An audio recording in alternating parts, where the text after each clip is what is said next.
가짜 사랑 권하는 사회. 가짜 사랑? 다 너를 위해서 라는 부모의 거짓말. 현실을 보면 다들 자신이 열심히 사랑하고 있다고, 또 사랑이라고 굳게 믿지만 가짜 사랑을 하는 사람들이 너무 많다. 부모의 가짜 사랑이 가장 대표적인 사례다. 사람들의 정신건강 그리고 사회에 제일 큰 악 영향을 미치고 있는 가짜 사랑일 것이다. 그럴 수도 있어요. 어린 시절에 부모로부터 사랑을 받지 못하는 것이야말로 마음의 상처와 정신장애 그리고 사회병리 현상과 범죄 등의 기초적인 원인이기 때문이다. 한국 부모들은 자신을 괴롭히기로 악명이 높다. 학업 스트레스? 자녀를 사랑하기 때문이다. 좋은 대학에 들어가야 한다는 부모의 생각 때문이다. 참으로 역설적인 현실이다. 한국 아동 청소년의 학업 스트레스는 세계 1위다. 생존 불안과 존중 불안에 시달린다. 돈 많이 못 벌면 무시당한다고 라는 존중 불안과 돈 못 벌면 굶어 죽어 라는 생존 불안. 이걸로 인해 정신이 황폐해져 있다. 인간의 가치가 돈에 좌우되는 천박한 속물적 사회에서는 돈을 많이 못 벌면 버러지 취급을 당하기 십상이다 라고도 하죠. 그렇게까지 걱정하는 이유는 돈이 없으면 절대로 행복할 수 없다는 행복론, 즉 돈 이퀄 행복이라는 절대적 믿음 때문이다. 부모 대부분은 동의하지 않을지도 모르지만 자식이 공부를 잘하면 훗날 행복해질 거라는 믿음은 근거가 없는 미신에 불과하다. 이처럼 부모들은 왜 자식들한테 스트레스를 줄까요? 이게 가짜 사랑이라고 저자는 말씀을 하셨는데요. 한번 볼게요. 사랑으로 조정하는 부모들, 공부하기 싫어하는 자식을 억지로 공부하게 만들려면 부모는 어떻게 해야 할까? 아이들에게 가장 중요한 것은 그 어린 시절의 인간에게 가장 중요한 건 뭐니 해도 부모의 사랑이다. 부모의 사랑에 목을 메고 있는 존재가 아이이기 때문이다. 청소년들이 부모의 기대에 따라 살지 못하는 가족들에게는 미래의 계획에 대해 긴긴 싸움이 일어나고 갈등과 긴장이 일어날 가능성이 높다라고 말했다. 심리학자들은 부모가 자식에게 공부를 강요하는 수단으로 사랑을 이용하는 행위에 대해 조건부 사랑이라고 부른다. 타인을 지배하고 조종하는 것이다. 당연히 이것은 가짜 사랑이다.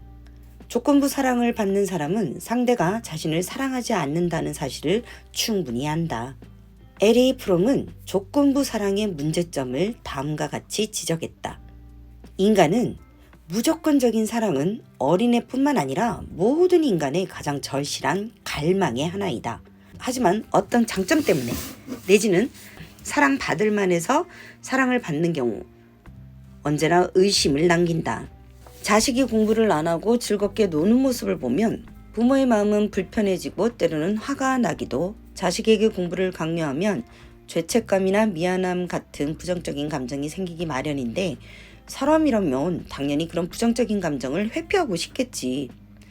그런데 이상하게도 한국 부모들은 회피하려고 하지 않는다. 왜 그럴까? 사실 저는요, 너무 극단적인 생각이 아닌가 생각되기도 하지만 이 분명한 것은요, 이 사랑의 주체가 아이가 되어야 한다는 것은 정확하고요. 사랑이라는 라벨링으로 상대에게 지나친 것을 강요하게 되면 이 부정적인 영향이 올 수 있다는 건 사실입니다. 저는 여기서 이 공부 스트레스를 논하기 전에 공감을 통한 소통이 중요하다고 봐요.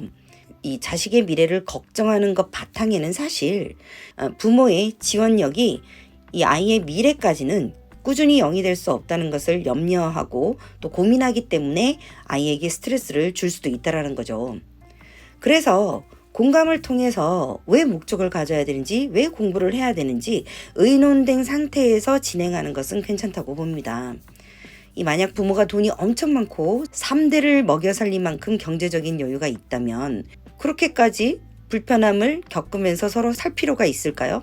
저는 이런 부모의 처지들을 솔직하게 이야기하고 각자 독립할 수 있도록 최소한의 노력을 통해서 가정을 분리할 수 있는 독립적인 생활을 꾸릴 수 있게 서로가 의논하고 거기에 맞는 조건을 갖추기 위해 공부를 해야 하는 것은 사실이라고 생각합니다.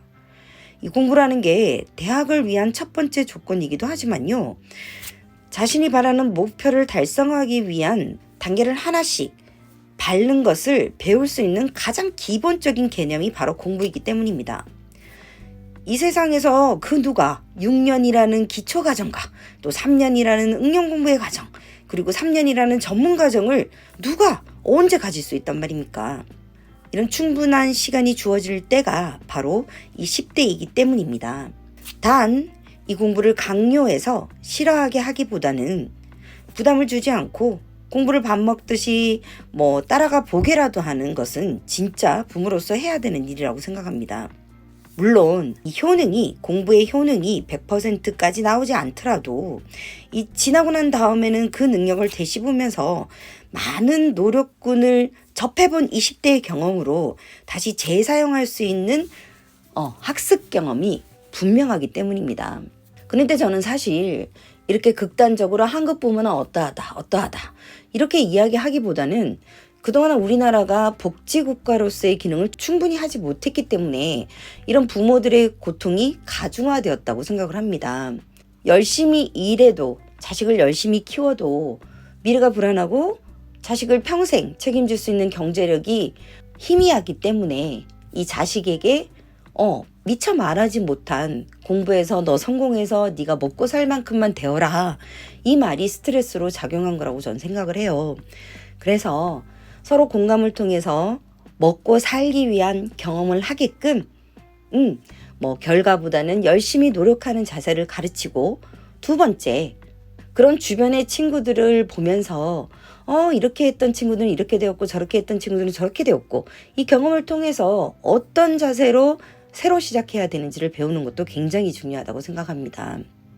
요즘 보면요, 아이가 싫어한다고, 우리 아이가 싫어해요, 우리 아이가 사춘기인가 봐, 그 시기이기 때문에 나타나는 반항성을 무시하고 하기 싫으면 그만둬, 그래 안 해도 다 먹고 산다. 어떻게 먹고 산다는 거죠? 저는 우리가 자식을 평가하기 이전에 일단 자식이 무난하게 편안한 마음으로 꾸준히 근면하게 공부해가는 것은 꼭 배워야 된다고 생각합니다. 그러려면 부모 또한 근면하게 자식을 바라봐주는 그런 사랑의 자세가 필요하다고 생각합니다. 그래서 저는 오늘 이 가짜 사랑이라는 타이틀을 보고 대체 어떤 내용이 있을까 궁금해서 들여다봤는데요. 사랑을 하려면 진심으로 하세요. 사랑을 하려면 상대를 위해서 하세요. 주체는 아이여야 되고 자식이어야 됩니다. 그 자식이 행복하다는 것은 두 번째고요. 제일 먼저 사랑받을 수 있는 자격이 될 수 있게끔 꾸준한 마음으로, 근면한 마음으로, 연습자적인 마음일 때는 연습자적인 시선으로 바라봐 주십시오. 그게 바로 공감이고 서로 소통할 수 있는 눈높이라고 생각합니다. 자, 오늘의 한 달락 읽기 여기서 끝낼게요. 안녕.